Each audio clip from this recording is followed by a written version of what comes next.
இந்த உபனிஷத்திற்குரிய சாந்தி பாடத்தினுடைய விளக்கத்தை இப்பொழுது பார்த்து கொண்டிருக்கின்றோம். சென்ற வகுப்பில் பூர்ணமத பூர்ணமிதம் என்கின்ற சாந்தி பாடத்தினுடைய சொற்பொருள்களை பார்த்தோம். அதனுடைய விளக்கத்தை நாம் ஆரம்பித்தோம். ஒரு பொருள் எப்படி தெரிகின்றது என்பதும் எப்படி இருக்கின்றது என்பதற்கும் சில சமயங்களில் வேற்றுமை இருக்கும்.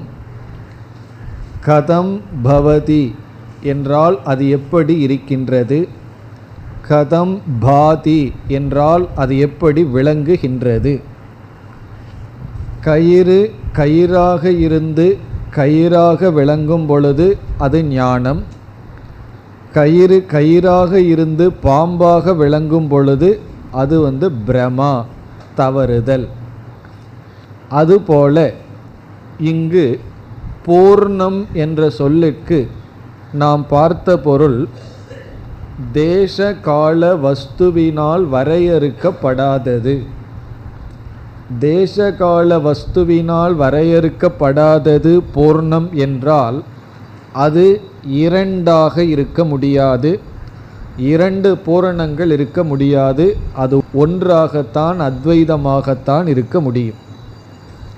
அப்படி இருக்கையில் எப்படி உபனிஷத் அதுவும் பூரணம் இதுவும் பூரணம் என்று இரண்டு பூரணத்தை கூற முடியும், பிறகு பூரணத்திலிருந்து பூரணம் தோன்றியது என்றெல்லாம் எப்படி கூற முடியும் என்ற கேள்வி வரும் பொழுது, அப்பொழுது நாம் ஒரு கருத்தை பார்த்தோம். ஒரு பொருள் அதனுடைய சொரூபமாகவே இருந்து கொண்டிருக்கும் பொழுது அதனுடைய அருகில் உபாதி என்ற ஒரு பொருள் வந்தால் அதனுடைய தர்மத்தை இது பொய்யாக எடுத்துக்கொண்டு வேறாக அது தோன்றும். ஸ்படிகத்தினுடைய அருகில் மலர் ஒன்று இருந்தால் அந்த மலரினுடைய வர்ணப்படி ஸ்படிகம் தெரியும். அப்பொழுது தூய்மையான ஸ்படிகத்திற்கு விதவிதமான வர்ணங்களுடன் கூடியிருக்கின்ற தன்மை நமக்கு தெரிகிறது.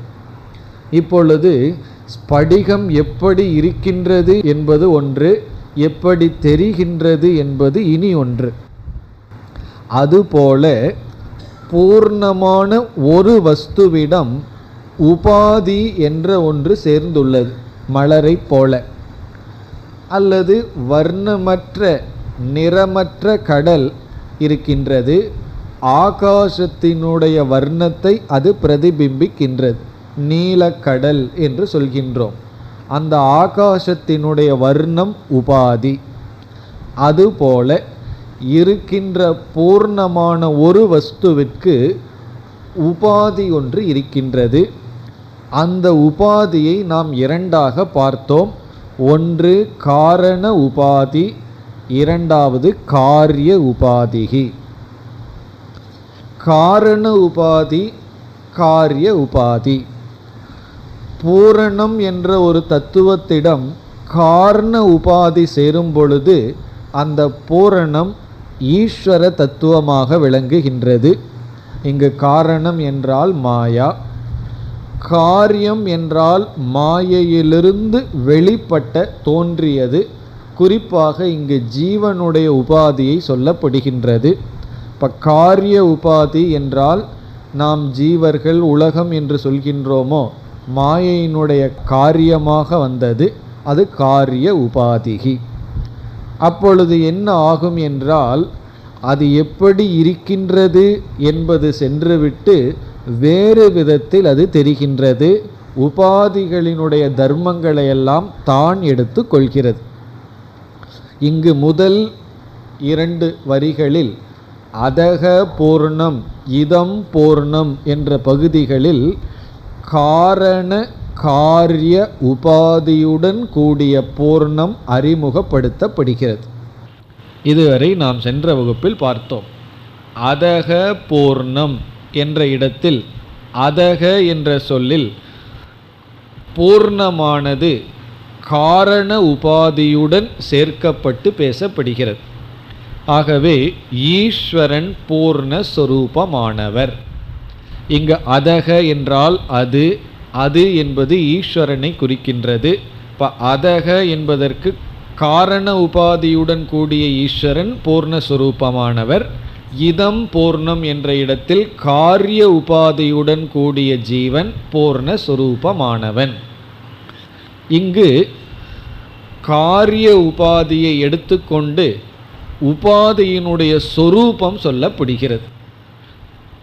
காரண உபாதியையும் எடுத்துக்கொண்டு அதற்குள் இருக்கின்ற சொரூபம் சொல்லப்படுகிறது.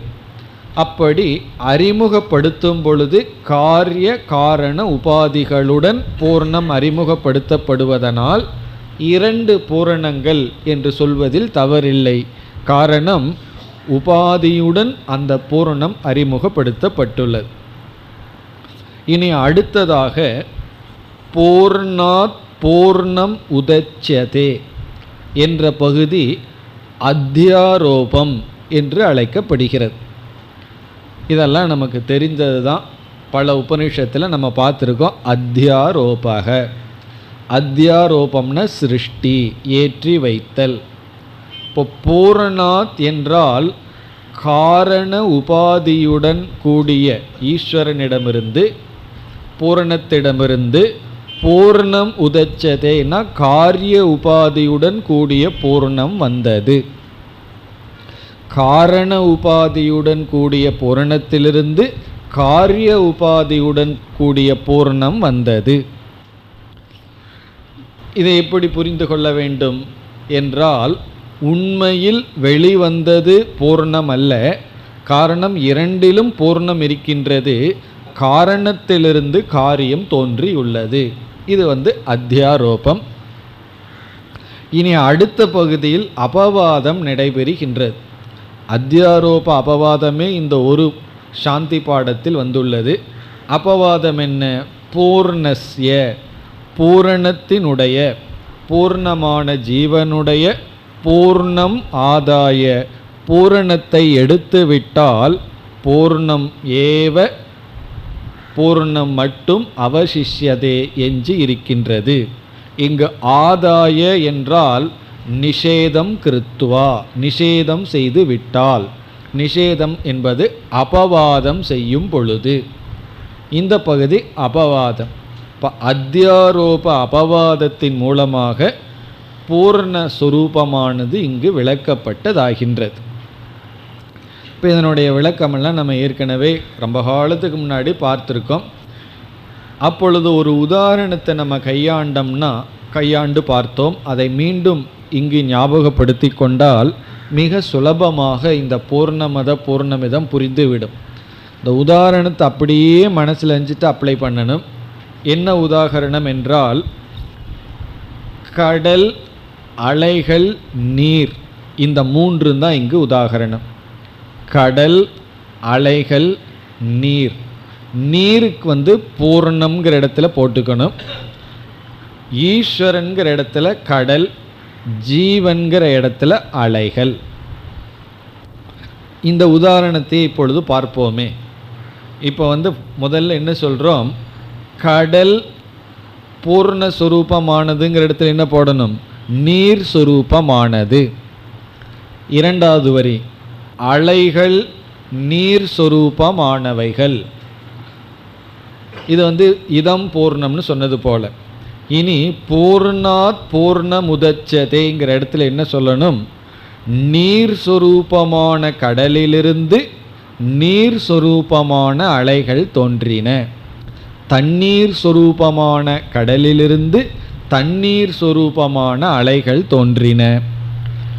பிறகு தண்ணீர் சொரூபமான அலைகளிடமிருந்து தண்ணீரை நீக்கிவிட்டால் தண்ணீர் மட்டும் எஞ்சி இருக்கின்றது. இது அப்படியே அங்கே அப்ளை பண்ணணும். தண்ணீர் சொரூபமான யாரிடம்? அலைகளிடமிருந்து நீரை ஆதாய நீக்கிவிட்டால் நீர் மட்டும் எஞ்சி இருக்கின்றது. இப்போ இதில் என்ன கவனிக்க வேண்டிய இடம் என்றால், இந்த எஞ்சி இருக்கின்றதுங்கிற இடத்துல இப்போ 5 பேர் நம்ம இடத்திற்கு வருகிறார்கள். அதில் 3 பேர் சென்று விட்டார்கள். அப்போ நம்ம என்ன சொல்கிறோம், இங்கு 2 பேர் தான் இப்பொழுது எஞ்சி இருக்கிறார்கள். இந்த வேதாந்தம் படிக்க போகும்போது ஆசிரமத்துக்கு ரொம்ப பேர் போவார்கள், ஒரு 30 பேர் போவார்கள் படிக்கிறதுக்குன்னு. கொஞ்ச நாளில் எவ்வளவுனா 3 பேர் எஞ்சி இருக்கிறார்கள்னா என்ன, அவ்வளவு கடினம் இந்த வேதாந்தம், அவ்வளவு சுலபம் அல்ல. அப்படின்னா என்ன அர்த்தம், இப்போ 5 பேருக்கே போவோம், 5 பேர் 2 பேர் எஞ்சி இருக்கிறார்கள்னு சொன்னால் அதில் இனியொரு அர்த்தமும் இருக்குது, 3 பேர் இல்லை என்றும் அர்த்தம் இருக்கின்றது. இப்போ 5 பேர் வந்திருக்காங்க, 2 பேர் தான் இருக்காங்கன்னு சொன்னால் என்ன அர்த்தம், மீதி 3 பேர் இல்லை. இப்போ வீட்டில் வடை சுட்டு வச்சுட்டு இங்கே வந்திருக்கீர்கள், வீட்டில் வடை சுடு வச்சுட்டு வரும்போது எண்ணி வச்சுட்டு வந்திருக்கீங்க, 8 வடைன்னு எண்ணி வச்சுட்டு வந்திருக்கீர்கள். போய் பார்த்தா அங்கே 3 தான் இருக்குது. அப்படின்னு என்ன அர்த்தம், 3 தான் இருக்குன்னு போன உடனே சொல்கிறீர்கள், 5 இல்லைன்னு அங்கே அர்த்தம். அப்போது இது மட்டும் இருக்கின்றது என்று சொல்லும் பொழுது அதில் தாத்பரியம் ஏதோ ஒன்று இல்லை, அதுதான் அங்கே தாத்பரியம். இங்கே இருக்குங்கிறதுல தாத்பரியம் கிடையாது. 3 தான் இருக்குது அப்படின்னு சொல்கிறதுல நமக்கு இம்பார்ட்டன்ஸ் கிடையாது. 5 வர்றதுக்குள்ளே முழுங்கி விட்டீர்கள், நீங்கள் 5 சாப்பிட்டு விட்டீர்கள், அங்கே இல்லைங்கிறதுல காட்டுறது தான் முக்கியத்துவமே இருக்குது. அதே போல் இங்கு இந்த உதாகரணத்தில் நீர் மட்டும் எஞ்சி இருக்கின்றது. அலைகளிடமிருந்து நீரை எடுத்து விட்டால் நீர் மட்டும் எஞ்சி இருக்கின்றதுன்னு சொல்கிறதுல அலைகள் என்று ஒன்று இல்லை, அதுதான் அங்கு கருத்து. நீர் மட்டும் எஞ்சி இருக்கின்றதுன்னா அலைகள் என்ற ஒன்று இல்லை. முன்ன அதை தனியாக நம்ம கவுண்ட் பண்ணோம், கடல் ஒன்று இருக்குது, அலைகள் ஒன்று இருக்குது, இந்த கடலிலிருந்து அலைகள் தோன்றின அப்படியெல்லாம் சொன்னோம். கடைசியில் அந்த சொரூபத்தை எடுத்துட்டோம்னா அலைகள் என்று ஒன்று எஞ்சி இல்லை. அதே போல ஜீவனிடம் இருக்கின்ற பூர்ணஸ்வரூபத்தை எடுத்துவிட்டால் ஜீவன் என்று ஒருவன் எஞ்சி இல்லை, என பூர்ணந்தான் இருக்கின்றது. இப்போ பூர்ணம் ஏவ அவசிஷ்யதேன்னு சொன்னால் பூர்ணம் மட்டும் எஞ்சி இருக்கின்றது, ஜீவன் என்று ஒன்று எஞ்சி இல்லை. அதே போல் நகைகள் இருக்கின்றது, நகைகளிடம் தங்கத்தை எடுத்து விட்டால் தங்கம் மட்டும் எஞ்சி இருக்கின்றது என்றால் நகைகள் இல்லை, நாமரூபம் என்பது அங்கு இல்லை. அப்படி இங்கு அவசிஷ்யதேங்கிறதுல முக்கியத்துவம் என்னவென்றால் பூர்ணம் மட்டும்தான் இருக்குது, வேறு ஒன்றும் இல்லை. பிறகு முன்பெல்லாம் இருந்த மாதிரி இருந்ததே, நம்ம முன்பு இருந்த மாதிரி இருந்ததுனால தானே அதுவும் பூர்ணம் இதுவும் பூர்ணம், அதிலிருந்து இது வந்ததுன்னு சொன்னோம் என்றால் அதை நாம் ஏற்றுக்கொள்கின்றோம். இருந்தது போல் இருந்தது, அதனால தான் அது மித்தியா என்று இந்த ஒரு சிறிய மந்திரம், கடுகளவு உடைய இந்த மந்திரமானது பிரம்ம சத்தியம் ஜெகன் மித்யா, எவைகளெல்லாம் தோன்றியதோ அது மித்யா, பிறகு தோன்றுவதற்கு காரணமாக இருந்ததும் மித்யாதான், கடலும் மித்யாதான். கடலில் இருக்கின்ற தண்ணீரை எடுத்து விட்டால் கடல் என்று ஒன்று எஞ்சி இல்லை, அலைகளில் இருக்கின்ற தண்ணீரை எடுத்து விட்டால் அலைகள் என்று ஒன்று எஞ்சி இல்லை, இருப்பது நீர் மட்டும்தான். அந்த நீருக்கு காரண உபாதி கடல், காரிய உபாதி அலைகள். அப்போ அந்த நீரிடம் கடல்னு போகும் பொழுது வேறொரு விதமாக இருக்குது, அலைகள்னு செல்லும் பொழுது வேறொரு விதமாக இருக்கிறது. ஆகவே ஜீவனுக்கும் ஈஸ்வரனுக்கும் உபாதியின் அடிப்படையில் காரிய காரண சம்பந்தம். ஏன்னா கடல் அலைகள் காரிய காரண சம்பந்தம் உபாதியின் அடிப்படையில். சொரூபத்தின் அடிப்படையில் என்ன சம்பந்தம்னா ஐக்கிய சம்பந்தம். அங்கே சம்பந்தம் கிடையாது, ஏதாவது சம்பந்தத்தை சொல்லணும்னா ஐக்கியம் என்று இந்த ஒரு மந்திரத்தில் ஜீவ பிரம்ம ஐக்கியத்தை கூறி, அந்த ஜீவ பிரம்மன்னு நம்ம சொல்வதற்கு காரணமாக இருந்த உபாதி மித்தியா, அது ஒன்றும் எஞ்சி இல்லை என்ற கருத்து நிலைநாட்டப்பட்டது. இது இந்த உபனிஷத்தினுடைய சாந்தி பாடம். இத்துடன் இந்த சாந்தி பாடத்தினுடைய விசாரம் முடிவடைகின்றது. நம்ம ஏற்கனவே பார்த்தோம், இந்த உபனிஷத்தை நாம் எப்படி அணுகுகின்றோம்னு பார்த்தோம். பிருகதாரண்யக உபனிஷத்தை நம்ம எந்த விதத்தில் அணுகுவோம் என்று பார்த்தோம். 3 விதத்தில் இதை அணுகுவோம் என்று பார்த்தோம். ஒன்று, எங்கெல்லாம் உபாசனை வருகின்றதோ அங்கெல்லாம் சாரத்தை பார்ப்போம். மந்திரத்தை படிக்க மாட்டோம், எப்படிப்பட்ட உபாசனைன்னு பார்ப்போம். இரண்டாவது, எங்கெல்லாம் வேதாந்த மந்திரம் வருகிறதோ அங்கு மந்திரத்தை படித்து மந்திர விசாரத்தை செய்வோம். மற்ற உபனிஷத்தில் எப்படி மந்திரத்தை படித்து ஒவ்வொரு சொல்ல அர்த்தத்தை பார்த்து விசாரம் பண்ணுவோமோ அப்படி பண்ணுவோம். பிறகு எங்கெல்லாம் சங்கரருடைய விளக்கம் வருகிறதோ அங்கு சங்கரருடைய விளக்கம், அதை பாஷ்ய விசாரம்னு பார்த்தோம். பாஷ்ய விசாரம் செய்வோம். அப்படி இந்த 3 விதத்தில் இந்த உபனிஷத்தை நாம் கையாள இருக்கின்றோம். இப்பொழுது சாந்தி பாடம் முடிவடைகின்றது. முழு உபனிஷத்தினுடைய அமைப்பையும் பார்த்தோம். 6 அத்தியாயங்கள் கொண்ட உபனிஷத், 3 கண்டங்களாக பிரித்தோம். மது காண்டம், முனி காண்டம், கிளகாண்டம்னு 6 அத்தியாயத்தை 3ஆக பிரித்தோம். இனி நாம் உபனிஷத்திற்குள் நுழைய வேண்டும். அப்படி நுழையும் பொழுது சங்கரர் அறிமுகமாக ஒரு பாஷ்யம் விளக்கத்தை கொடுக்கின்றார். அதற்கு சம்பந்த பாஷ்யம் என்று ஒரு பெயர். இந்த பாஷ்யத்துக்கே பெயரெல்லாம் சூட்டி இருக்கிறார்கள். சம்பந்த பாஷ்யம். சங்கரர் எழுதுனதோ 1.5 பக்கம்தான். சம்பந்த பாஷ்யம்னு 1.5 பக்கம்தான் இன்ட்ரோடக்ஷன் கொடுத்து உபனிஷத்துக்குள்ளே போகிறார். ஆனால் சுரேஸ்வராச்சாரியார் 1000 ஸ்லோகங்கள் 1000 வார்த்திகம் எழுதி அதற்கு விளக்கம் கொடுத்து இருக்கின்றார். இப்போ நம்ம பாஷ்ய விசாரத்தை செய்கின்றோம். இந்த உபனிஷத்திற்கு சங்கரர் கொடுத்த அறிமுகம், அந்த விசாரத்தில் ஈடுபட்டு பிறகு உபனிஷத்திற்குள் நாம் நுழையலாம். இப்போ சங்கரர் எழுதின பாஷ்யத்துக்கு பெயர் சம்பந்த பாஷ்யம். அந்த சம்பந்த பாஷ்யத்துடன் சங்கரர் உபனிஷத்திற்குள் நுழைகின்றார். அப்படி நுழையும் பொழுது என்ன செய்கின்றார்? முதலில் சங்கரரும் ஒரு நமஸ்காரத்தை செய்து நுழைகின்றார். என்னதான் அத்வைதம் படித்தாலும் அத்வைதத்தில் இருந்தாலும் விவகாரம்னு வந்தால் ஈஸ்வரனை கூப்பிட்டுறணும். காரணம் என்ன? எந்த ஒரு விவகாரம் சக்ஸஸ்ஃபுல்லாக நடக்கணும்னா ஈஸ்வரனுடைய அனுகிரகம் தேவை. ஆகவே இங்கு சங்கரர் ஒரு நமஸ்காரத்துடன் இறை வழிபாட்டுடன் துவங்குகின்றார். அவர் என்ன நமஸ்காரம் செய்கிறாருங்கிறத நம்ம பார்த்துட்டு பிறகு நம்ம அவருடைய பாஷ்யத்திற்குள் செல்லலாம். அந்த நமஸ்காரத்தை நம்ம பார்க்கிறதே நாமும் நமஸ்காரம் பண்ணியது போல. அவர் ஆரம்பமே இந்த உபனிஷத்துக்கு நமக என்று ஆரம்பிக்கின்றார். நமக பிரம்மாதிப்யக, இதுதான் அவருடைய முதல் என்ட்ரி. நமக பிரம்மாதிப்யக. பிரம்மாதிப்யக என்பது எல்லா தேவதைகளையும் ஈஸ்வரனையும் குறிக்கின்றது. இங்கு பிரம்மா என்பது ஈஸ்வரன், ஹிரண்யகர்ப்பன், விராட், மற்ற தேவதைகள். பிரம்மாதிப்யக நமக, நம பிரம்மாதிப்யக, இதுதான் அவருடைய ஓப்பனிங் ஸ்டேட்மெண்ட். காரணம், முதல்ல ஈஸ்வரனை வழிபடுறார்.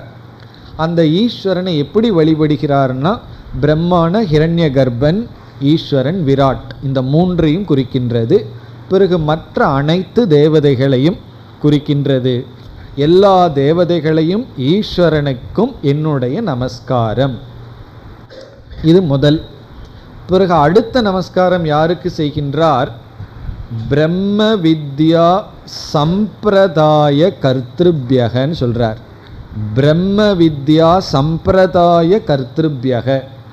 இந்த பிரம்ம வித்யாவை சம்பிரதாயமாக கொண்டு வந்த குருமார்களுக்கு நமஸ்காரம். பிரம்ம வித்யா சம்பிரதாய கர்த்திரு. கர்த்திருன்னா ஆசிரியர்கள். எப்படிப்பட்டவர்கள்? பிரம்ம வித்யாவில் இந்த மரபில் வந்தவர்களுக்கு நமஸ்காரம். அவர்களெல்லாம் யாருன்னா வம்ச ரிஷிபியகன்னு சொல்கிறார். வம்ச ரிஷிகள், அதாவது குரு சிஷ்யன் என்று தொடர்ந்து வந்த பரம்பரையை நமஸ்காரம் செய்கின்றார். எப்படிப்பட்ட பரம்பரை? எல்லா வித்யாவும் பரம்பரையாக தான் வரும். அது நாட்டிய வித்யாவாக இருக்கலாம், அல்லது அது பாடலாக இருக்கலாம், அல்லது நாடகமாக இருக்கலாம், இசையாக இருக்கலாம், எதுவாக இருந்தாலும் அதுவும் தொடர்ந்து பரம்பரையாக வரும். இங்கு பிரம்ம வித்யான்னு சொல்கிறார். இந்த ஞானத்தை குரு சிஷ்யர்கள்னு பரம்பரையாக வந்ததே அந்த குரு சிஷ்யர்களை நமஸ்காரம் செய்கின்றார். பிறகு இறுதியாக நமோ குருப்யக, தன்னுடைய குருவை நமஸ்காரம் செய்கின்றார். இப்போ இந்த முழு வாக்கியம் நம பிரம்மாதிப்யக பிரம்ம வித்யா சம்பிரதாய கர்த்திருப்யக வம்ச ரிஷிப்யக நமோ குருப்யக என்று தன்னுடைய குருவை நமஸ்கரித்து, அதற்கு முன் இருந்த அனைத்து குரு பரம்பரையையும் நமஸ்கரித்து, பிறகு ஈஸ்வரனை நமஸ்கரித்து இந்த உபனிஷத் வியாக்கியானத்தை துவங்குகின்றார். இந்த நமகங்கிற வார்த்தைக்கு டு பெண்ட், வணங்குதல் அப்படின்னு அர்த்தம். அதை சாஸ்திரத்தில் பிரஹ்வீபாவகன்னு சொல்வார்கள். பிரஹ்வீபாவகனா வணங்குதல், பெண்ட் ஆகிறது. எதை பெண்டு பண்ணுறதுங்கிறது அடுத்த கேள்வி. பிரஹ்வீபாகவன எதை வளைத்தல். த்ரிவித பிரஹ்வீபாவக நமக, 3 நம்ம பெண்டு பண்ணணுமா, வளைக்கணுமா? அப்படின்னா 3 நம்ம வளைக்கணும் என்ற கேள்வி வரும்பொழுது காய வாக் மனோபிகி, நம்ம காயத்தையும் வணங்கணும். காயம்னா உடலில் நமஸ்கரிக்கிறது. காயத்தில் உடலை நம்ம நமஸ்கரித்தல், உடலை பெண்டு பண்ணுறது. ஏன்னா நமஸ்காரம் பண்ணுறது அப்படியே 90 டிகிரியில் நின்றுட்டு சல்யூட் அடிக்கிறதல்ல, உடலை பெண்டு பண்ணுறது. அது ஒரு பிரஹ்வி பாவம். வாக்குனா குருவிடம் பேசும் பொழுது பணிவான சொல்லில் பேசணும். பணிவு. வாக்கில் பெண்டு பண்ணுறது.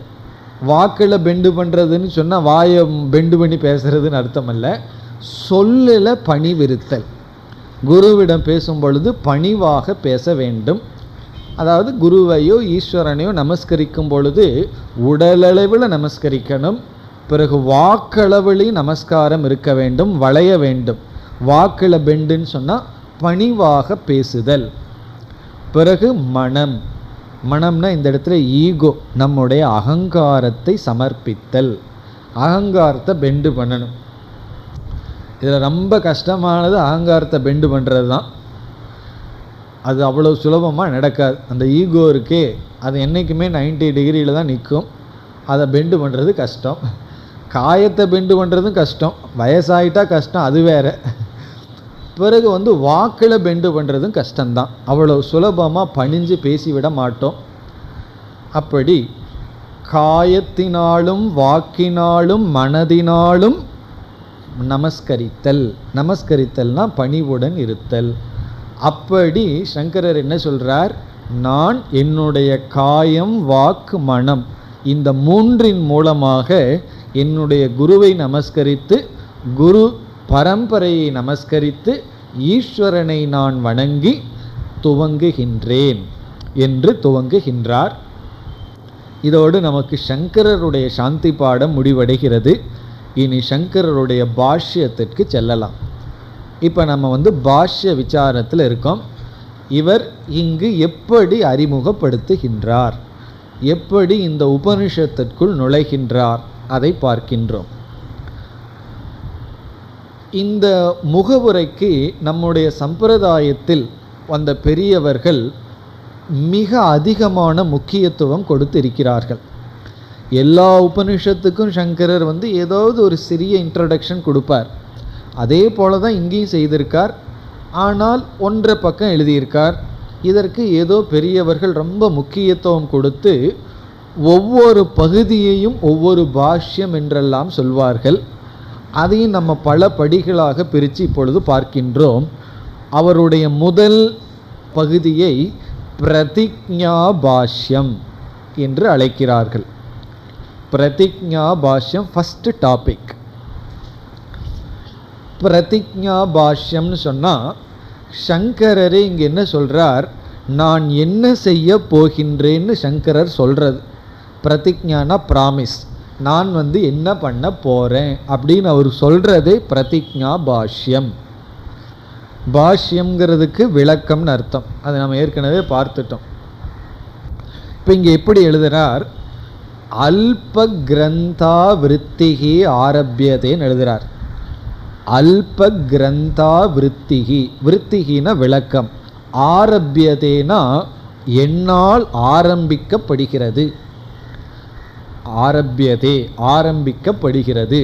அல்ப கிரந்தா விருத்திகி, இந்த ஆரம்பியதேன்னு சொன்னால் பேசிவ் வாய்ஸ்ன்னு சொல்கிறது, ஆரம்பிக்கப்படுகிறது.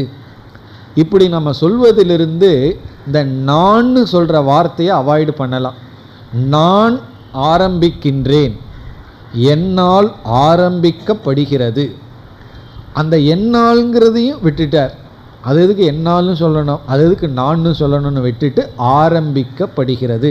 நீங்கள் புரிஞ்சுக்குங்க, யாருனாலும் என்னால் தான், அதை நான் சொல்லாமே நீங்கள் புரிந்து கொள்ளுங்கள் அப்படின்னு சொல்லி, இந்த விவகாரத்துலேயும் கூட தேவையில்லாமல் எதுக்கு நான் சொல்லணுங்கிறது பழக்கம், பெரியவர்களுடைய பழக்கம். அப்படி ஆரம்பியதே என்னென்னா விருத்திகின விளக்கம். அதை எப்படி சொல்கிறார் அவர், எப்படி அந்த பிரஹ்வி பாவத்தை இங்கேயே காட்டுறார். அல்ப கிரந்தகங்கிறார், என்னுடைய அல்பமான விளக்கம் ஆரம்பிக்கப்படுகிறது. அப்படி ஆரம்பிக்கிறார். நான் கம்பீரமான விளக்கத்தை எழுதுறேன்னு அவர் சொல்லலை, ஆனால் கம்பீரமாக எழுதியிருக்கார். அவருடைய விளக்கத்தில் ஒரு காம்பீரம் இருக்கின்றது. ஆனால் அவர் ஆரம்பிக்கிறது எப்படி, அல்ப கிரந்தா விருத்திகி, அல்பமான கிரந்தம்னா டெக்ஸ்ட், அல்பமான டெக்ஸ்ட், அல்பமான விளக்கத்தை ஆரம்பிக்கின்றேன். அப்போ இதை படிச்சுட்டு நமக்கு கர்வம் வந்துடக்கூடாது. இப்போ நான் அல்பமானதையெல்லாம் படிக்க மாட்டேன்னு சொல்லக்கூடாது. அவருடையது மகான் காம்பீரியம்னு சொல்லுவார்கள், கம்பீரமான.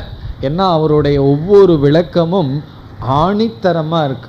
இப்படியும் வச்சுக்கலாம் அப்படியும் வச்சுக்கலாம் அப்படின்னு சில பேர் எதுவுமே ஒரு உறுதி இல்லாமல் இருப்பார்கள். அப்படியெல்லாம் உறுதி இல்லாமல் இல்லை. ஒவ்வொரு சொல்லும் உறுதியான சொற்கள், ஏன்னா அது உணர்ந்து வருகின்ற சொற்கள். ஆகவே மகான் அர்த்தக லகு கிரந்தகன்னு அர்த்தம். இவருடைய விளக்கம் மகான் அர்த்தக, பெரிய அர்த்தத்துடன் கூடியது, ஆனால் குறைவான விளக்கம். குறைவான விளக்கம்னு இதில் சொல்ல முடியாது. இதில் ரொம்ப விளக்கமாக எழுதி இருக்கின்றார். அதுவே குறைவு தான். ஏன்னா விளக்காசிரியர்கள் எழுதின காட்டிலும் இது குறைவு தான். அப்படி குறைவான லெட்டர்ஸ் குறைவு, ஆனால் அதுக்குள்ளே இருக்கிற அர்த்தம் பெரியது. இப்போ அல்ப கிரந்தா விருத்திகி. வேறொரு விளக்காசிரியர் சங்கரருடைய விளக்கத்தை எழுதும் பொழுது எப்படி சொல்கிறாருன்னா, பாமதின்னு ஒருவர், அவர் எப்படி சொல்கிறார், அவரும் பெரிய படித்தவர். அவர் சொல்கிறார், என்னுடைய விளக்கம் எப்படின்னா சாக்கடை நீர் போலாம், சங்கரருடைய விளக்கம்ங்கிறது கங்கை போலையாம். சாக்கடை கங்கையில் கலந்துட்டா பெருமை அடைகிறது போல என்னுடைய விளக்கம் சங்கரருடைய விளக்கத்தில் கலந்தும் பொழுது அது பெருமை அடைகிறதுன்னு சொல்லி, அவ்வளவு படித்தவர்கள் அவ்வளவு பணிவாக ஆரம்பிப்பார்கள். அதுலேருந்து என்ன தெரியுதுன்னா உண்மையான படிப்பு உள்ளே போயிருக்குன்னு அவர்கள் தெரிகின்றது. அப்படி ஆரம்பிக்கின்றார். இதுதான் பிரதிஜ்ஞா பாஷ்யம். அல்ப கிரந்தமான விருத்தி ஆரம்பிக்கப்படுகிறது. இனி அடுத்த கேள்வி நமக்கு வரும், யாருக்காக சங்கரர் இந்த விளக்கத்தை செய்கின்றார் என்ற கேள்வி வருகின்றது. அது அடுத்த பாஷ்யம், அதிகாரி பாஷ்யம்.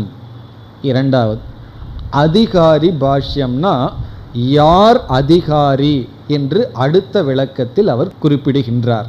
அதாவது யாருக்காக நான் இந்த விளக்கத்தை செய்கின்றேன், அதிகாரினா யாருக்காக, அதை இங்கு சங்கரர் குறிப்பிடுகின்றார். நான் யாருக்காக இந்த எளிமையான அல்ல அல்பமான விளக்கத்தை செய்கின்றேன். இந்த பூர்வபக்ஷி ஒருத்தன் சொல்கிறான்,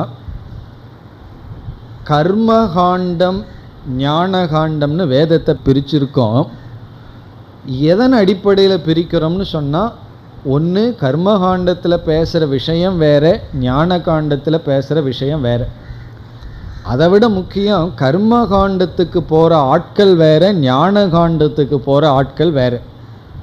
அது கண்டிப்பாக ஆட்கள் அதிகாரிகள் வேறு தான். அது நம்ம சொல்லிகிட்டு இருக்கும் பொழுது பூர்வபக்ஷி என்ன சொல்கிறான், கர்மகாண்டத்துக்கும் ஞான காண்டத்துக்கும் ஒரே அதிகாரி தான், அதிகாரி பேதம் இல்லை அப்படின்னு பூர்வபக்ஷி சொல்கிறான்.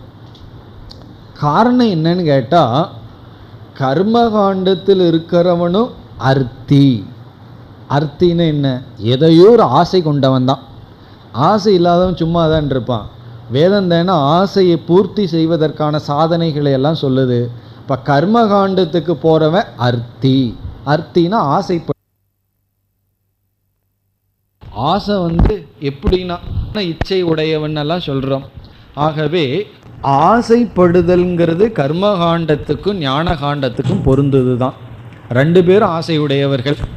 கர்மகாண்டத்தில் இருப்பவர்கள் ஆசைப்பட்டு செல்பவர்கள் கர்மகாண்டத்துக்கு, ஞான காண்டத்துக்கு செல்பவர்கள் ஆசைப்பட்டு செல்பவர்கள். ஆகவே அர்த்தித்வாதேகே சாதாரண்யாத், அர்த்தித்வம்ங்கிறது சமமாக இருக்குல்ல. இந்த கர்மகாண்டி பூர்வபக்ஷி என்ன சொல்கிறான், வைராகியஸ்ய அசம்பவாத்துன்னு சொல்கிறான். வைராகியம்ங்கிறது சம்பவிக்கவே சம்பவிக்காதுன்னு சொல்கிறான். அதனால் ஞானகாண்டம் கர்மகாண்டம்ங்கிற பேதமெல்லாம் கிடையாது. ஞானகாண்டத்துக்குன்னு தனியாக விளக்கமே அவசியம் கிடையாது, கர்மகாண்டத்துக்கு இருக்கிற விளக்கமே போதும். ஆகவே சங்கரர் இதை எழுத வேண்டிய அவசியமே கிடையாது. ஏன்னா புதிய அதிகாரியே கிடையாது. கர்மகாண்டத்துக்கு யார் அதிகாரியோ அதே அதிகாரி தான் இங்கேயும் இருக்கிறதுனால, இவருக்கு ஞானகாண்டத்துக்குன்னு தனி அதிகாரி இல்லாததனால் இவர் யாருக்காக இதை எழுத வேண்டியது இருக்கின்றது. ஆகவே இந்த பாஷ்யம் அவசியமே இல்லை. அப்படி ஒரு பூர்வபக்ஷி, அவன் தான் பூர்வபக்ஷி. அப்படி ஒன்றும் இல்லை, அப்படி பேசுகிறவனுக்கு பேர் தான் பூர்வபக்ஷி. அப்போ அவன் ரெண்டு காரணம் இங்கே கொடுக்கின்றான். ஒன்று, ரெண்டு பேரும் அர்த்திகள் தான். இனி ஒன்று வைராகியஸ்ய அசம்பவாத், வைராகியங்கிறது நடக்கவே நடக்காதுங்கிறான். இதை கேட்ட உடனே நம்மளும் அந்த பக்கம் சேர்ந்துக்கலாமோன்னு தோணுமே, வைராகியம் இல்லைங்கிறது உண்மைதானே அப்படின்னு நமக்கு தோன்றும். பிறகு இங்கு பதில் சொல்லப்படுகின்றது, அர்த்தித்துவங்கிறது சமமாக இருந்தாலும் ஒரு அர்த்தித்துவம் அனித்திய வஸ்து லட்சியம். ஏதாவது அழியக்கூடிய ஒரு வஸ்துவில் இவனுக்கு என்ன இருக்குது, அர்த்தித்துவம் இருக்குது. ஆனால் ஞான காண்டத்தில் இருக்கிற அர்த்தித்துவம் இருக்கே, அவன் நித்திய வஸ்துவில் அர்த்தித்துவத்தை வச்சுருக்கான். அந்த நித்தியமான வஸ்துவை நாடுனா அவனை அர்த்தின்னு சொல்வதில்லை, அவனை நம்ம என்ன சொல்கின்றோம்னா முமுக்ஷு, ஜிக்ஞாசு என்றெல்லாம் கூறுகின்றோம். ஆகவே அர்த்தித்துவம் சமானமாக இருந்தாலும் அர்த்தித்துவ விஷயம் இருக்கே, நாம் எதை நாடுகின்றோங்கிறதுல பெரிய வேற்றுமை இருக்கின்றது. இப்போ ஆசைங்கிறது கர்மகாண்டத்தில் இருக்கிறவனுக்கு இருக்குது, ஞான காண்டத்துக்கு வந்தவர்களுக்கு இருக்குது. ஆசையில் வேற்றுமை இல்லை, எதை ஆசைப்படுகின்றோம் அதில் வேற்றுமை. இதுலேருந்து என்ன புரிஞ்சுக்கிறோம், எல்லாத்துக்கும் ஆசை இருக்குது. யார் உயர்ந்தவர்கள் யார் மேலானவர்கள்னா எதை ஆசைப்படுகிறார்கள் அதில் தான் வேற்றுமை இருக்கின்றது. அப்போ என்ன சொல்கின்றார் சங்கரர், அர்த்தித்துவம் சமானமாக இருக்கிறதுல தப்பில்லை, எதை நாடுகின்றோம் அதுதான் முக்கியம். பிறகு இனியொரு சொல்கின்றார், வைராகியஸ்ய அசம்பவாத்துன்னு நீ சொல்கிற, அதுக்கு உன்னுடைய மனசை தான் ஹேதுவாக வச்சுருக்கேன். வைராகியஸ்ய சம்பவாத், வைராகியம் சம்பவிக்கும். உனக்கு சம்பவிக்கலைன்னா ஊராருக்கு சம்பவிக்காதுன்னு சொல்ல முடியாது. அப்படி இருப்பவர்களையும் நம்மால் பார்க்க முடிகிறது. நாம் பார்க்கலையேன்னா அது உன்னுடைய தலையெழுத்து, ஆனால் அப்படி இருக்கிறார்கள். வைராகியம் நடைபெறும், வைராகியத்திற்கு பாசிபிலிட்டி இருக்கின்றது, வைராகியம் சம்பவிக்கும். உனக்கு கொஞ்சம் அறிவு இருந்தால் நான் வேணா சொல்லி கொடுப்பேன்னு சொல்லலாம். எப்படின்னா, நீ எந்த பொருளை ஒரு காலத்தில் முழுமையான லட்சியம்னு நினச்சையோ அதே பொருளை கொஞ்ச காலத்திற்கு பிறகு வைராகியம் உனக்கு வந்திருக்கு. குழந்தையாக இருக்கும்போது பலூன் மீதும் 3 சக்கர சைக்கிள் மீதும் நமக்கு எவ்வளவு பற்று இருந்தது, பிறகு கொஞ்ச காலத்தில் உனக்கு வைராக்கியம் வரவில்லையா? அதே போல தான் இன்னைக்கு நீ எதை பிடிச்சிருக்கிறையோ அது உனக்கு கொடுக்க வேண்டியதை கொடுத்தா, வட்டி முதலுமா அது துக்கத்தை உனக்கு கொடுத்தால், அது உனக்கு துக்கம் கொடுக்க மாட்டேங்குது, ஏதோ கொஞ்சம் சுகத்தை கொடுத்துட்ருக்கு, மயங்கி இருக்க, அது துக்கத்தை கொடுக்க ஆரம்பிச்சிடுதுன்னு சொன்னால் உனக்கு வைராக்கியம் வந்து விடும். இப்போ வைராக்கியம் சம்பவிக்கும். அப்போ இந்த இடத்துல இனி ஒன்று சொல்லப்படுகிறது, கர்மகாண்டத்துக்கு யார் அதிகாரினா நரபசுகுன்னு சொல்கிறார் ஒரு விளக்காசிரியர்.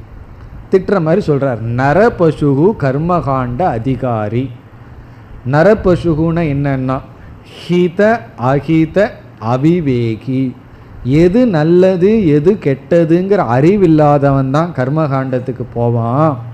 பிறகு ஞான காண்டத்துக்கு யார் அதிகாரினா தனக்கு எது நல்லது தனக்கு எது கெட்டதுங்கிற அறிவை உடையவன். பிறகு அந்த அறிவின் விளைவாக வைராக்கியத்தை அடைந்து முமுட்சுத்துவத்தை அடைந்தவன் அதிகாரி. அப்படிப்பட்டவர்கள் இருப்பதனால் நான் இந்த விளக்கத்தை எழுதுகின்றேன். அப்போ ஞானகாண்டத்துக்குன்னு தனி அதிகாரிகள் இருக்கிறார்கள், அவர்களுக்கு வைராக்கியம் இருக்குது, முமுட்சுத்துவம் இருக்குது, விவேகம் இருக்குது, அவர்களுக்கு இந்த விளக்கத்தை நான் எழுதுகின்றேன். இது 2வது பாஷ்யம். 3வது பாஷ்யம் என்னவென்றால், சரி அவர்களுக்கு நீங்கள் எழுதுகிறீர்கள், எழுதுறதுனால என்ன பலன், பிரயோஜனம் என்ன? இவர்களுக்கு இதை நான் எழுதுகின்றேன், என்ன பலம்? ஆகவே 3வது பாஷ்யம் பல பாஷ்யம். பல பாஷ்யம்னா பிரயோஜனத்தை இங்கு குறிப்பிடுகின்றார். நான் இப்படி எழுதுவதனால் இப்படிப்பட்ட பிரயோஜனம் கிடைக்கின்றது. அது அவர் எழுதுகிற 3வது கருத்து. முதல்ல ப்ராமிஸ் பண்ணுறார், நான் என்ன பண்ண போகிறேன்னு சொல்கிறார். 2வது யாருக்காக இந்த காரியத்தை பண்ணுறேன்னு சொல்கிறார். 3வது ஏன் இதை செய்கின்றேன், இதை நான் செய்கிறதுனால என்ன பலன். மிக அழகான வரியில் அவர் சொல்கிறார். அதாவது எப்படி சொல்கிறார்னா, சம்சார ஹேது. இந்த சங்கரருடைய வரியையே நான் சொல்கிறேன், ஒரு சான்ஸ்கிரிட் அறிவு இல்லாமையும் புரிஞ்சு கொள்ளலாம். சம்சாரம் எல்லாத்துக்கும் தெரியும், ஹேதுனா காரணம். இப்போ சம்சார ஹேது, சம்சாரத்திற்கு காரணம். அடுத்த சொல் நிவிருத்தி. நிவிருத்தினா நீங்குவது. இப்போ 3 வார்த்தை பார்த்துட்டோம். சம்சார ஹேது நிவிருத்தி, சம்சாரத்திற்கு காரணமாக இருப்பதை நீக்க. சம்சார ஹேது நிவிருத்தி சாதனம். அது என்ன சாதனம்? சம்சாரத்திற்கு காரணமாக உள்ளதை நீக்க சாதனமான அந்த சாதனத்தை அடுத்ததில் சொல்கிறார். இப்போ 4 வரி பார்த்துருக்கோம், எல்லாம் சங்கரருடைய வார்த்தை. சம்சார ஹேது நிவிருத்தி சாதன. அந்த சாதனை என்ன? பிரம்மாத்ம ஐக்கிய வித்யா. பிரம்ம ஆத்ம ஐக்கிய வித்யா. பிரம்ம ஆத்ம ஐக்கிய வித்யா. இதுக்கு என்ன சான்ஸ்கிரிட் நாலேஜ் வேணும்? பிரம்மமும் ஆத்மாவும் ஐக்கியம் என்கின்ற ஞானம். இந்த ஞானத்தை கடைசி சொல் பிரதிபத்தையே, அடைவதற்காக. பிரதிபத்தையேனா அடைவதற்காக. இதெல்லாம் ஒரே ஒரு வேர்டு, ஒரே ஒரு வார்த்தை தான். எப்படின்னா, சம்சார ஹேது நிவிருத்தி சாதன பிரம்ம ஆத்ம ஐக்கிய பிரதிபத்தையே. படித்தா பெருசாக தெரியும், ஆனால் என்ன அர்த்தம்னா, சம்சாரத்தினுடைய காரணத்தை நீக்குகின்ற சாதனமான பிரம்மாத்ம ஐக்கிய ஞானத்தை அடைவதுதான் என்னுடைய இந்த முயற்சியினுடைய பலன். அப்போ எதற்காகன்னா, ஞானத்தை அடைய, அறிவை அடைகிறதுக்காக நான் இதை எழுதுறேங்கிறார். வித்யா பிரதிபத்தையே, ஞானம். எப்படிப்பட்ட ஞானம்? இப்போ தலைகீழாக போவோம். பிரதிபத்தையேனா அடைய, எதை அடையனா வித்யா. எப்படிப்பட்ட ஞானம்? பிரம்மாத்ம ஐக்கியம், பிரம்மாவும் ஆத்மாவும் ஐக்கியம். இந்த வித்யா என்ன? ஒரு சாதனம். எதற்கு சாதனம்னா நிவர்த்தி சாதனம். எதையோ அது நீக்குது. எதை நிவர்த்தி பண்ணுது? ஹேது. ஏதோ ஒரு காரணத்தை நீக்குது. எதனுடைய காரணம்? சம்சாரம். சம்சாரம் என்பதை நீக்க சாதனமாக இருக்கின்ற பிரம்மாத்ம வித்யாவை அடைவதற்காக இந்த பிரயத்தனத்தை நான் செய்கின்றேன். இது மூன்றாவது பாயிண்ட் அவர் சொல்றது. இனி நான்காவது நம்ம ஏற்கனவே பார்த்தது தான், அதை இங்கே மீண்டும் சொல்றார். இந்த உபனிஷத்தினுடைய அர்த்தத்தை சொல்றார். அதை நம்ம முகவுரையிலேயே பார்த்துட்டோம். அதை நாம பாஷ்யம் என்று அழைக்கின்றோம். நாம பாஷ்யம்னு சொன்னால் இந்த உபனிஷத்துக்கு இப்படி பேர் வர காரணம் என்ன? எந்த உபனிஷத்துக்குன்னு கேட்டக்கூடாது. எந்த உபனிஷத்து இப்போ பார்த்துருக்கோம்? பிருகத் ஆரண்யக உபனிஷத். அதுக்கு நாம பாஷ்யம் சொல்லி அரண்யே அத்தியனாத், அரண்யத்தில் படிக்கிறதுனால, அரண்யே அத்தியனாத் ஏதத் ஆரண்யகம் உதீரியதே. அரண்யே அத்தியனாத், அரண்யத்தில் இது படிக்கிறதுனால ஏதது இது ஆரண்யகம் உதீரியதேன ஆரண்யகம் என்று சொல்லப்படுகிறது. பிறகு பிருகத்வாத் கிரந்ததக அர்த்ததக ச. பிருகத்வாத்னா இது ஒரு ஸ்லோகமோ 2 மந்திரமோ இல்லை. பிருகத் அதிகமாக இருக்கு, 2ல் அதிகம். அதை நம்ம ஏற்கனவே பார்த்தோம். அர்த்ததக கிரந்ததக, இதனுடைய அர்த்தமும் பெருசு, இதனுடைய டெக்ஸ்ட் கிரந்தமும் பெருசு. அதனால பிருகத்வாத் கிரந்ததக அர்த்ததக ச பிருகதாரண்யகம் மதம், பிருகதாரண்யகம் என்று சொல்லப்படுகிறது. இப்போ பிருகத்துனா பெருசு, டெக்ஸ்ட்டும் பெருசாக இருக்குது, அர்த்தமும் பெருசாக இருக்குது. காட்டில் படிக்கிறதுனால ஆரண்யகம். உபனிஷத்துனா என்னன்னு மீண்டும் விளக்கம் கொடுக்கிறார். அதை நம்ம ஏற்கனவே பார்த்து விட்டோம். ஆரம்பத்தில் அதான் பார்த்தோம் விளக்கமாக.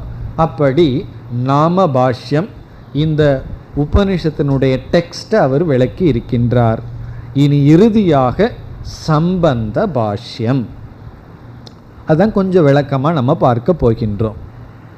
சம்பந்த பாஷ்யம் ரொம்ப ஃபேமஸ் ஆனது. சம்பந்த பாஷ்யம்னு சொல்வார்கள்.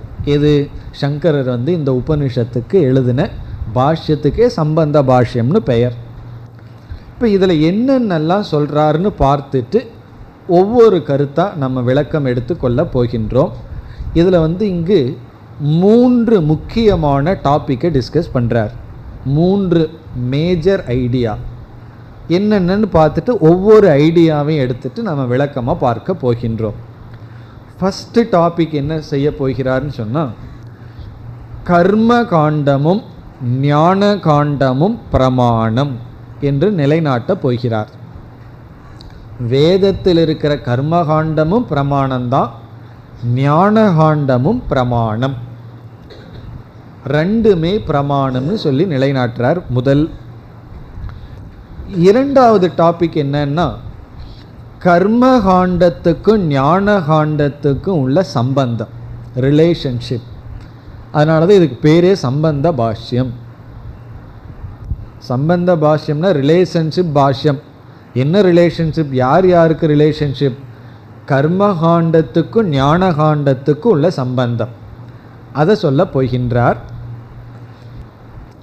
அப்படி சொல்லும் பொழுதே கர்மகாண்டத்தை பயன்படுத்துகிற விதத்தில் பயன்படுத்தினா என்னென்ன பலன் வரும்னு சொல்ல போகிறார். இதுக்குள்ளேயே சப்டிவிஷன். கர்மகாண்டத்துக்கும் ஞானகாண்டத்துக்கு சம்பந்தத்தை சொல்லி கர்மகாண்டத்தில் என்னென்ன பலனெல்லாம் அடையலாம், அப்படி சொல்லும் பொழுதே என்ன பலனை அடைய முடியாதுங்கிறது உள்ளே இருக்குது. ஆனால் என்ன பலனை அடையலாம் அதையும் சொல்கிறார். என்னென்ன பலனெல்லாம் கர்மகாண்டத்தில் பாசிபிள், அது 2வது. 3வது டாபிக் கடைசியாக எப்படி முடிக்கிறாருன்னு சொன்னால், கர்மகாண்டத்தினாலேயே மோட்சத்தை அடைய முடியாது. கர்மகாண்டத்தினாலேயே ஒருவன் மோட்சத்தை அடைய முடியாது. இப்படி சொன்னால் ரொம்ப பேருக்கு கோபம் வந்துடும். இந்த கர்மகாண்டத்திலேயே இருப்பவர்களுக்கு இதை சொன்ன உடனே கோபம் வந்துடும். காரணம் என்ன? நான் செய்கிறதெல்லாம் விட சொல்கிறீர்களா அப்படின்னு கேட்டு விடுவார்கள். என்ன பண்ணுறது? சங்கரர் அதை முக்கியமாக அதை நிலைநாட்டுகின்றார். அதை நம்ம பார்க்கும்போதே இதனுடைய தாத்பரியம் முக்கியத்துவம் நமக்கு நன்கு புரிந்துவிடும். இது ரொம்ப ஒரு முக்கியமான என்ட்ரி. இப்போ நம்ம பார்க்க போகிறது முழு வேதாந்தத்துக்கே அடிப்படையாக தேவையான அறிவு. இந்த அறிவு இருந்தாவே சம்பிரதாயப்படி நம்ம புரிய வேண்டியதை புரிஞ்சிட்டோம்னு அர்த்தம். அதனால தான் இந்த பாஷ்யம் அவ்வளவு முக்கியத்துவம் பெற்றுள்ளது. இப்போ 3 டாபிக் பேசியிருக்கார். கர்மகாண்டமும் ஞானகாண்டமும் பிரமாணம். பிறகு கர்மகாண்டத்துக்கு ஞானகாண்டத்துக்கு ரிலேஷன்ஷிப் என்ன, சம்பந்தம் என்ன, கர்மகாண்டத்தில் என்ன பலன் கிடைக்குது, அதை அவர் ஒரு பிரயோஜனம் இல்லைன்னு சங்கரர் சொல்லவில்லை. கர்மகாண்டத்தில் என்னென்ன பலனெல்லாம் கிடைக்குதுன்னு பெரிய லிஸ்ட்டு சொல்கிறார். அந்த பலனெல்லாம் நம்ம அடைந்து தான் ஆகணும், தேவைன்னா அதுக்கான சாதனையை செய்யணும். பிறகு மோட்சங்கிற பலன் இல்லை, நேரடியாக இல்லை, அதையும் சொல்ல போகின்றார். இதுதான் மேஜர் டாபிக் சம்பந்த பாஷ்யத்தில் பார்க்க போகிறது. இனி நம்ம முதல் டாபிக்கு வர்றோம். கர்மகாண்டமும் ஞானகாண்டமும் பிரமாணம். இதில் பூர்வபக்ஷி என்ன சொல்ல விரும்புகிறான் என்றால், கர்மகாண்டம்தான் பிரமாணம், ஞானகாண்டம் பிரமாணம் இல்லைன்னு சொல்ல வர விரும்புகிறான். கர்மகாண்டம்தான் பிரமாணம், ஞானகாண்டம் பிரமாணம் இல்லை. பிரமாணம்ங்கிறது மறந்து போச்சே, திடீர்னு யாருக்காவது அப்படி வந்ததுன்னா பிரமாணம்ங்கிறனுடைய லட்சணத்தை மிக அழகாக இங்கு சங்கரர் சொல்கிறார். பிரமாணத்துக்கு ஒரு லட்சணத்தை சொல்கிறார். நம்மெல்லாம் பிரமாணத்துக்கு மிக எளிமையான லட்சணத்தை இது வரைக்கும் பார்த்துருக்கோம். பிரமாணத்துக்கு என்ன லட்சணம் பார்த்துருக்கோம்? அறிவை கொடுக்கும் கருவி, பிரமாகரணம், அதான் பிரமாணம்னு பார்த்துருக்கோம். அதான் எளிமையான லட்சணம். பிரமாண ஞானம், கரணம்னா இன்ஸ்ட்ருமெண்ட். ஞானத்தை எது கொடுக்குதோ அது பிரமாணம். கண்ணு ஒரு பொருளினுடைய வர்ணத்தை பற்றி அறிவை கொடுத்தா கண்ணு பிரமாணம். காது சப்தத்தை பற்றி அறிவை கொடுத்தா காது பிரமாணம். அப்படி பார்த்தோம். இங்கே கொஞ்சம் டெக்னிக்கலாக அந்த லட்சணத்தை பார்க்க போகிறோம். நம்ம ஆரம்பத்திலேயே எச்சரிக்கை விடுத்துட்டோம். பிருகதாரண்யக உபனிஷத்து பிருகமாக தான் பார்க்க போகிறோம். பிருகத் அர்த்ததக, ரொம்ப சிம்பிளாக பார்க்க போகிறதில்லை. ஏன்னா அப்படி பார்த்தா சில பேர் போர் அடிக்குதுன்னு சொல்கிறார்கள். மாண்டூக்கியத்தெல்லாம் படிச்சுட்டு மறுபடியும் படிக்கிறதுன்னா கொஞ்சம் ஸ்டஃப் நல்லா கொடுங்கன்னு சொல்கிறார்கள். அதனால் நம்ம அந்த ஸ்டாண்டர்டில் தான் பார்க்க போகின்றோம். மிக அழகான ஒரு கருத்தை சங்கரர் சொல்கிறார். அந்த லட்சணத்தினுடைய சாரத்தை பார்த்துட்டு பிறகு முக்கியமான இடத்துல சங்கரருடைய ஓன் வேர்ட்ஸ் அதையே நம்ம பார்க்கலாம். அதாவது எல்லா ஜீவராசிகளுக்கும் ஸ்வபாவமாகவே, வேதமே நம்மகிட்ட வர வேண்டாம்,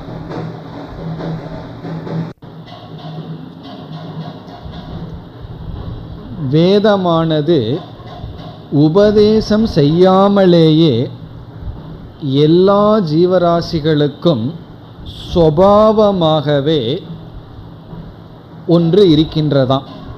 அது என்ன என்றால் இஷ்ட பிராப்தி, அனிஷ்ட நிவிருத்தி. இஷ்ட பிராப்தி, அனிஷ்ட நிவிருத்தி.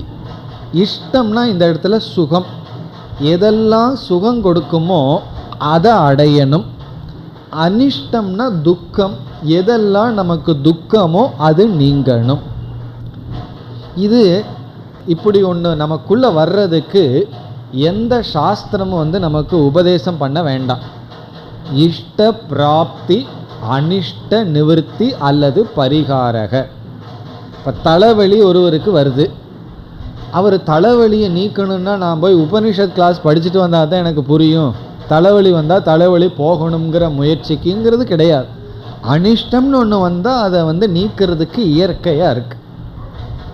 அதுக்கு என்ன வேண்டும்? வேதத்தினுடைய துணை அவசியம் இல்லை. அதாவது எதற்குனா ஒரு சுகமானதை ஒன்றை அடைய, துக்கமானதை ஒன்றை நீக்க, அது விசர்கதக அல்லது ஸ்வதக, இயற்கையாகவே அது நமக்கு கிடைக்கிறது. ஆனால் சில சமயங்களில் அதற்கான மார்க்கம் நமக்கு தெரிவதில்லை. இஷ்டத்தை அடையணுங்கிறது இருக்குது, அனிஷ்டத்தை நீக்கணுங்கிற விருப்பம் இருக்குது.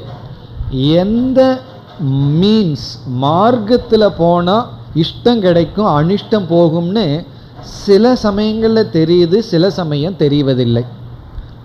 அப்போ நமக்கு இப்போ என்ன தேவை? நம்ம வேதத்துக்கிட்ட போய் ஒரு உதவியை நாடணும்னா என்ன தேவைன்னு சொன்னால், நமக்கு ஒரு கால் தெரியவில்லைன்னு வச்சுக்குவோமே, இந்த இஷ்டத்தை அடையிறதுக்கான மார்க்கம் வேறு எங்கேயும் கிடைக்கல. ஒரு அனிஷ்டம் வந்திருக்கு, அதை நீக்கிறதுக்கு மார்க்கம் எங்கேயும் கிடைக்கலன்னு சொன்னால், அப்போ நம்ம யாரோ ஒருவருடைய உதவி தேவைப்படுகிறது. அப்போ தான் வேதம் நமக்கு உதவி செய்கின்றது.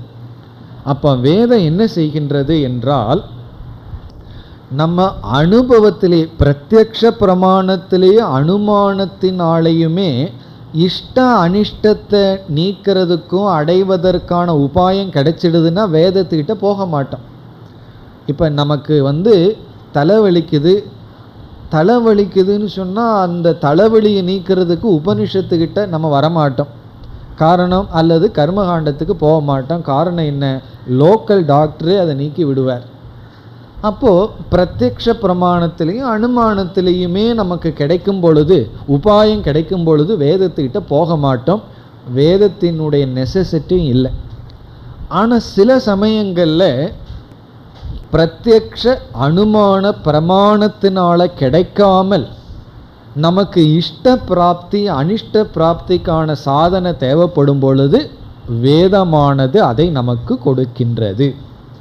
அப்போ வேதம் என்பது பிரமாணம்ங்கிறது என்ன என்றால், பிரத்யக்ஷ அனுமானாபியாம், பிரத்யக்ஷ பிரமாணத்திலையும் அனுமான பிரமாணத்திலையும் அனவகத அறிய முடியாத, பிரத்யக்ஷ பிரமாணத்திலையும் அனுமான பிரமாணத்திலையும் அறிய முடியாத இஷ்ட பிராப்தி அனிஷ்ட பரிகார, இஷ்டத்தை அடைகிற அனிஷ்டத்தை நீக்கிற உபாயம், அந்த உபாயத்தை பிரகாசன பரக, அந்த உபாயத்தை காட்டி தருவது. இப்போ வேதம் என்பது பிரத்யக்ஷ பிரமாணத்தினாலேயும் அனுமான பிரமாணத்தினாலேயும் அறிய முடியாத இஷ்டத்தை அடைய அனிஷ்டத்தை நீக்க என்ன உபாயமோ அந்த உபாயத்தை பிரகாசப்படுத்துவது. உபாய பிரகாசன பரக சர்வக வேதக. சர்வக வேதகனா முழு வேதமுமே ஒரு உபாயத்தை நமக்கு காட்டி கொடுக்கிறது. உபாய பிரகாசன பரக, பிரகாசன பரகன பிரகாசம் பண்ணுகிறது, காட்டி கொடுக்கிறது. எதற்கு உபாயம்? நமக்கு என்ன இஷ்டமோ அந்த இஷ்டத்தை அடைய உபாயம், எது அனிஷ்டமோ அந்த அனிஷ்டத்தை நீக்கிற உபாயம். ஆனால் இந்த இஷ்டத்தை அடையிறது அனிஷ்டத்தை நீக்கிறது உபாயம் நம்ம அனுபவத்தில் கிடைக்கும், பிரத்யக்ஷ பிரமாணத்திலே அனுமானத்தில் கிடைக்கும்னா வேதம் அதை பற்றி சொல்லாது. அதில் கிடைக்காததை நமக்கு காட்டி கொடுக்கின்றதாம். அதுதான் பிரமாணம். இப்போ பிரமாணம்ங்கிற வார்த்தைக்கு உண்மையான லட்சணம் என்னவென்றால், வேற விதத்தில் அறிய முடியாமல் அதனால் மட்டும் அறிய முடிஞ்சாதான் அதை பிரமாணம்னு சொல்கிறோம். இப்போ ஒரு கருவிக்கு பிரமாணம்ங்கிற ஸ்டேட்டஸ் எப்போ கிடைக்குதுன்னா அதனால் மட்டும் அறிய முடியதாக இருக்க வேண்டும். அப்போ தான் அதுக்கு பிரமாணம்ங்கிற ஸ்டேட்டஸ் கிடைக்கிது. இல்லைன்னா அதை பிரமாணம்னு சொல்ல மாட்டோம், அதை அணுவாதம்னு சொல்லிடுவோம். ஒரு வாக்கியம் பிரமாணம்னு சொன்னால் அதனால் மட்டும்தான் நமக்கு ஞானம் கிடைக்கணும். உதாரணம் பார்த்தா நமக்கு புரிஞ்சிடும். இப்போ கண் இருக்குது, கண்ணு ஒரு பொருளினுடைய கலர் வர்ணத்துக்கு பிரமாணம்னு சொல்கிறோம். அந்த பிரமாணம்ங்கிற ஸ்டேட்டஸ் கண்ணுக்கு தான் கிடைக்கும், வேற யாருக்கும் கிடைக்காது. காதுக்கு கிடைக்காது, கைக்கு கிடைக்காது, யாருக்கும் கிடைக்காது. காரணம் என்னன்னா, கண்ணை தவிர வேற எந்த உறுப்புனாலையும் ஒரு பொருளினுடைய வர்ணத்தை பார்க்கவே முடியாது. உருவத்தையாவது கையில் தொட்டு பார்த்துடலாம். கண்ணில் சிவலிங்கத்தை பார்க்குறோம், சின்ன லிங்கத்தை, கையில் தொட்டு உருவத்தை பார்த்துடலாம், அது சிவலிங்கம்னு சொல்லிடலாம். ஆனால் அந்த வர்ணம் இருக்கே, கலர், அது கண்ணுனால் மட்டும்தான் பார்க்க முடியும். அப்போ கண்ணுக்கு பிரமாணம்ங்கிற ஸ்டேட்டஸ் கிடைக்கிது. ஏனென்றால் கலருங்கிற விஷயத்தில் கண்ணை தவிர வேற எந்த பிரமாணத்தினாலையும் விளக்க முடியாது. கண்ணுனால மட்டும்தான் விளக்க முடியும். அதனால கண் பிரமாணம். இப்போ எந்த ஒரு கருவிக்கு பிரமாணம்ங்கிற தன்மை கிடைக்கும்னா அந்த கருவியினால மட்டும்தான் அறிய முடிவதாக இருக்க வேண்டும். வேறு கருவியினால் அறிய முடிந்தால் அதற்கு பிரமாணம்ங்கிற ஸ்டேட்டஸ் கிடையாது.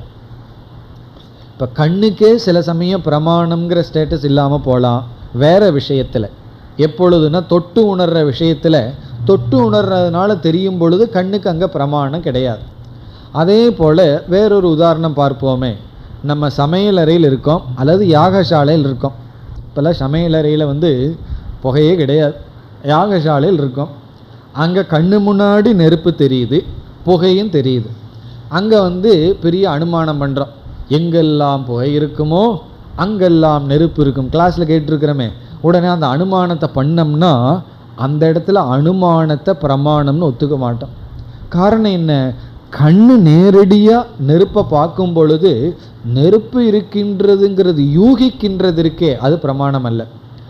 மலையில் நெருப்பை பார்க்காத பொழுது தான் அனுமானம் பிரமாணம். பிறகு கண்ணில் நேரடியாக பார்த்துட்டா அனுமானம்ங்கிற இடத்துக்கு பிரமாணம்ங்கிற ஸ்டேட்டஸ் அங்கே கிடையாது.